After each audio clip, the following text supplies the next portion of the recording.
सोचिए एक पल के लिए कि अगर मैं तुमसे पूछूं कि हमारे सोलर सिस्टम में अर्थ के सबसे नज़दीक कौन सा प्लेनेट है जहां हम रह सकते हैं, तो शायद तुम्हारा जवाब होगा मार्स। और ऑनेस्टली यही जवाब दुनिया के ज़्यादातर लोग देते हैं। इलोन मस्क भी यही कहता है, नासा भी मार्स की बात करता है।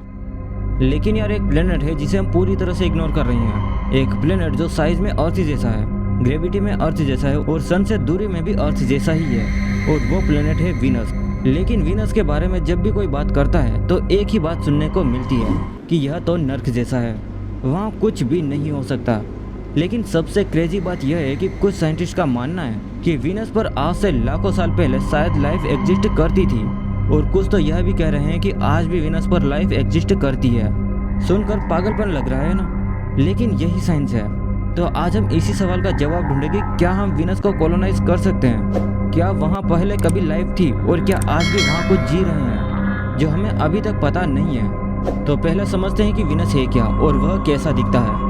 वीनस हमारे सोलर सिस्टम का दूसरा प्लेनेट है, यानी सन के बाद मर्क्यूरी आता है और उसके बाद वीनस और उसके बाद हमारी अर्थ। तो वीनस और अर्थ एक तरह से पड़ोसी हैं, लेकिन यार पड़ोसी भी कभी कभी बहुत अलग होते हैं ना। जैसे तुम्हारे घर में एसी हो और पड़ोसी के घर में आग जल रही हो, बिल्कुल ऐसा ही है वीनस और अर्थ का मामला। वीनस का साइज अर्थ से सिर्फ थोड़ा छोटा है। अगर अर्थ एक क्रिकेट बॉल है तो वीनस का साइज एक टेनिस बॉल जैसा होगा, लगभग सेम। वीनस की ग्रेविटी भी अर्थ की ग्रेविटी का लगभग 90% है। मतलब अगर तुम वीनस पर जाओ तो तुम्हें ऐसा लगेगा जैसे थोड़ा हल्का महसूस हो रहा है, लेकिन बेसिकली सेम ही रहेगा। तो सरफेस एरिया, ग्रेविटी, साइज सब कुछ ऑलमोस्ट मैच करता है। तो फिर प्रॉब्लम क्या है? प्रॉब्लम है वीनस का एटमॉस्फेयर, यानी उसके ऊपर का वातावरण।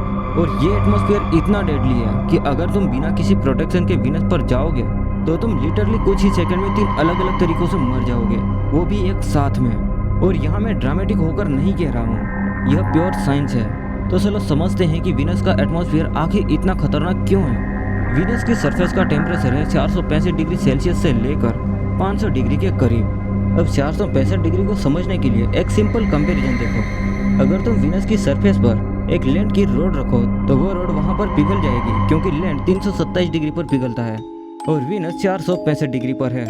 मतलब वीनस इतना गर्म है कि मेटल भी वहाँ पिघल जाए।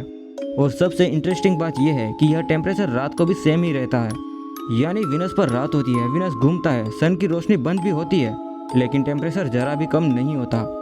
पर 465 डिग्री पर ही क्यों? क्योंकि वीनस का एटमॉस्फेयर 96% कार्बन डाइऑक्साइड से बना है, और कार्बन डाइऑक्साइड एक ग्रीन हाउस गैस है। इसका मतलब यह है कि यह गैस सन की हीट को अंदर तो आने देती है, लेकिन बाहर नहीं जाने देती। बिल्कुल वैसे ही जैसे गाड़ी के अंदर धूप में खड़े रहने पर गाड़ी गर्म हो जाती है, सन की किरणें अंदर आती है लेकिन हीट बाहर नहीं निकल पाती। वीनस के साथ यही हो रहा है, लेकिन एक्सट्रीम लेवल पर। और इसलिए साइंटिस्ट इसे run away green house effect कहते हैं, यानी एक ऐसा ग्रीन हाउस इफेक्ट जो कंट्रोल से बाहर हो गया। लेकिन टेम्परेचर ही वीनस का एकमात्र प्रॉब्लम नहीं है। वीनस का एटमॉस्फेरिक प्रेशर, यानी वहाँ हवा का दबाव, अर्थ के मुकाबले 92 टाइम्स ज़्यादा है।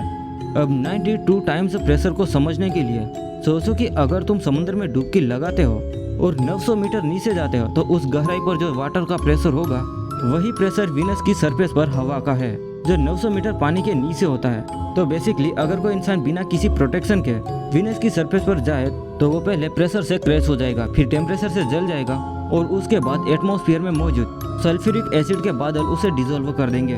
हाँ, सल्फ्यूरिक एसिड। वीनस के एटमॉस्फेयर में सल्फ्यूरिक एसिड के बादल मौजूद है, वो बादल जो हम अर्थ पर देखते हैं पर यहाँ पर पानी के हैं।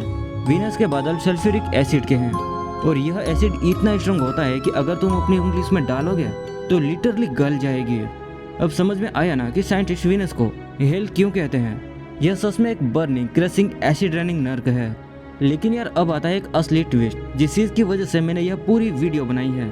वीनस की सतह पर जाना इम्पॉसिबल है, लेकिन वीनस की सरफेस से 50 किलोमीटर ऊपर जाओ तो सिर्फ 50 किलोमीटर ऊपर, और वहाँ का एनवायरनमेंट कम्प्लीटली अलग हो जाता है। वहाँ टेम्परेचर 0 से 50 डिग्री सेल्सियस के बीच रहता है, मतलब अर्थ जैसा। वहाँ का एटमॉस्फेरिक प्रेशर ऑलमोस्ट अर्थ जैसा ही है, और वहाँ सन की एनर्जी भी बहुत अच्छी मात्रा में मिलती है। यानी वीनस की सरफेस तो हेल है, लेकिन वीनस के एटमॉस्फेयर में 50 किलोमीटर की हाइट पर कंडीशन ऑलमोस्ट अर्थ जैसी है। और यह डिस्कवर किया था कार्ल लगन ने।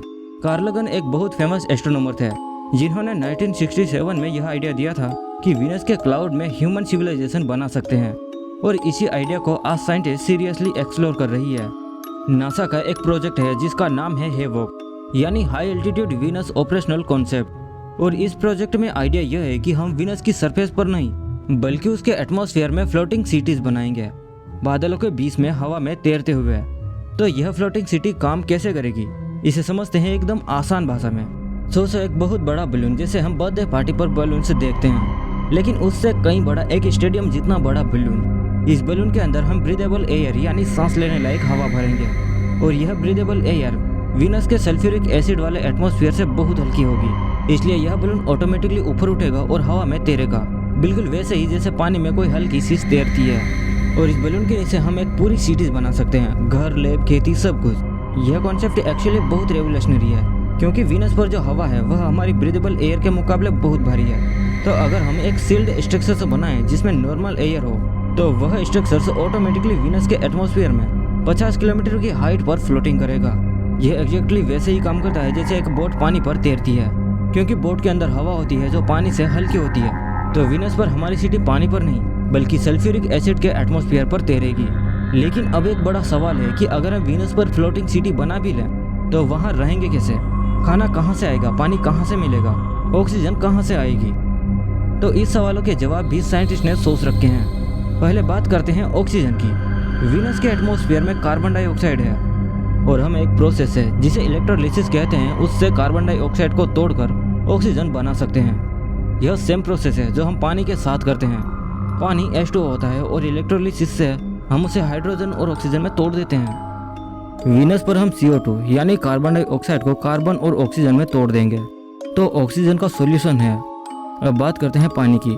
वीनस के एटमॉस्फेयर में भारी मात्रा में वाटर वेपर यानी भाप है, उसे कलेक्ट करके पानी बनाया जा सकता है। और इसके अलावा वीनस के सल्फ्यूरिक एसिड के बादलों से भी केमिकल प्रोसेस के थ्रू पानी निकाला जा सकता है। यह टेक्निकली पॉसिबल है। और खाने के लिए हाइड्रोपोनिक्स एक फार्मिंग टेक्निक है जिसमें बिना मिट्टी के सिर्फ पानी और न्यूट्रिएंट से प्लांट उगाए जाते हैं, और यह ऑलरेडी अर्थ पर सिटीज में यूज होता है। तो वीनस की फ्लोटिंग सिटी में भी हाइड्रोपोनिक्स से खाना उगाया जा सकता है। अब एनर्जी कहाँ से आएगी? यहाँ वीनस का एक बहुत बड़ा एडवांटेज है। वीनस सन के बहुत करीब है, इसलिए वहाँ सोलर एनर्जी यानी सोलर पावर बहुत ज़्यादा मिलती है, अर्थ के मुकाबले ऑलमोस्ट 2 गुना। तो सोलर पैनल से एनर्जी जनरेट करना वीनस पर बहुत आसान होगा, और इस एनर्जी से ही इलेक्ट्रोलिसिस होगी, ऑक्सीजन बनेगी, पानी बनेगा, खाना उगाया जाएगा, और सिटीज के सारे सिस्टम चलेंगे। तो टेक्निकली अगर हम वीनस के एटमॉस्फेयर में 50 किलोमीटर की हाइट पर एक फ्लोटिंग स्ट्रक्चर बना लें तो वहाँ इंसान रह सकते हैं। यह सुनकर साइंस फिक्शन जैसा लगता है, लेकिन यह प्योर साइंस है। नासा के इंजीनियर्स इस पर सीरियसली काम कर रहे हैं। और जो सबसे इंटरेस्टिंग फैक्ट है वो यह है कि अगर हम मार्स और वीनस कंपेयर करें कॉलोनाइजेशन के लिए, तो वीनस एक्चुअली कई मायनों में मार्स से बेटर है। मार्स की ग्रेविटी अर्थ के सिर्फ 38% है, वीनस की ग्रेविटी अर्थ का 90% है। मार्स पर रेडिएशन बहुत ज़्यादा है क्योंकि उसके पास मैग्नेटिक फील्ड नहीं है। वीनस के एटमॉस्फेयर में रेडिएशन से प्रोटेक्शन मिलती है। मार्स पर सन बहुत दूर है, इसलिए सोलर एनर्जी कम मिलती है। वीनस पर सोलर एनर्जी बहुत ज़्यादा मिलती है। तो ऑनेस्टली अगर हम एटमॉस्फेयर की बात छोड़ दें और सिर्फ रिसोर्सेज की बात करें तो वीनस मार्स से कहीं ज़्यादा सुटेबल है। लेकिन अब आता है सबसे माइंड ब्लोइंग हिस्सा, वो पार्ट जिसके बारे में बहुत कम लोग जानते हैं, और वह यह सवाल है कि क्या वीनस पर कभी लाइफ एग्जिस्ट करती थी। और इसे समझने के लिए हमें वीनस के पास्ट में जाना होगा, आज से लगभग 4 बिलियन ईयर्स पहले, यानी 400 करोड़ साल पहले, जब हमारा सोलर सिस्टम नया बना था। तब वीनस बहुत ही अलग था। साइंटिस्ट का मानना है कि उस टाइम पर वीनस पर लिक्विड वाटर हो सकता था, यानी पानी की नदियाँ और समुद्र। और अगर पानी भी था तो टेम्परेचर भी बहुत एक्सट्रीम नहीं रहा होगा, क्योंकि लिक्विड वाटर तभी एग्जिस्ट कर सकता है जब टेम्परेचर 0 से 100 डिग्री के बीच हो। तो वीनस का पास्ट जो आज नर्क है वो शायद एक हैबिटेबल प्लेनेट था। और यह सिर्फ थ्योरी नहीं है। नासा के guarded institute for space studies ने कंप्यूटर सिमुलेशन रन किया और यह पाया कि वीनस पर 2 बिलियन साल तक यानी 200 करोड़ साल तक ओशन एग्जिस्ट कर सकते थे।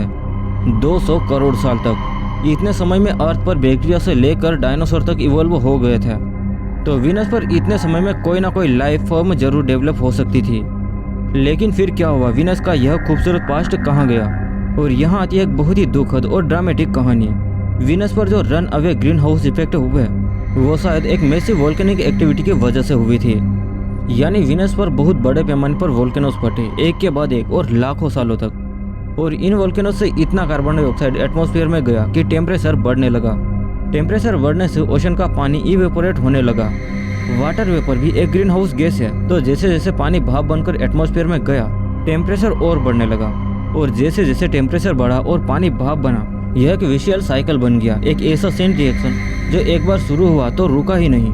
धीरे धीरे वीनस के सारे ओशन सूख गए, सारा पानी खत्म हो गया, एटमॉस्फेयर कार्बन डाइऑक्साइड से भर गया, और वीनस जो शायद एक ब्यूटीफुल हैबिटेबल प्लेनेट था, वो आज जो है वो हम देख रहे हैं, एक बर्निंग हेल।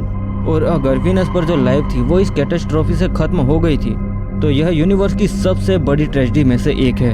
एक पूरा प्लेनेट और एक पूरी सिविलाइजेशन, सब कुछ एक स्लो बर्निंग डेथ में खत्म हो गया। लेकिन स्टोरी यहाँ पर खत्म नहीं होती। 2020 में एक डिस्कवरी हुई जिसने पूरी साइंटिफिक कम्युनिटी को हिलाकर रख दिया। कार्डिफ यूनिवर्सिटी के साइंटिस्ट ने वीनस के एटमॉस्फेयर में एक ऐसा केमिकल डिटेक्ट किया जिसका नाम है फास्किन। लेकिन क्या वहाँ आज भी कोई सिफा है? आखिर वो फास्किन का रहस्य क्या है? इस पर मेरी अगली वीडियो बहुत ही जल्द आने वाली है, तो चैनल को सब्सक्राइब कर लीजिए ताकि आप मिस ना कर सके।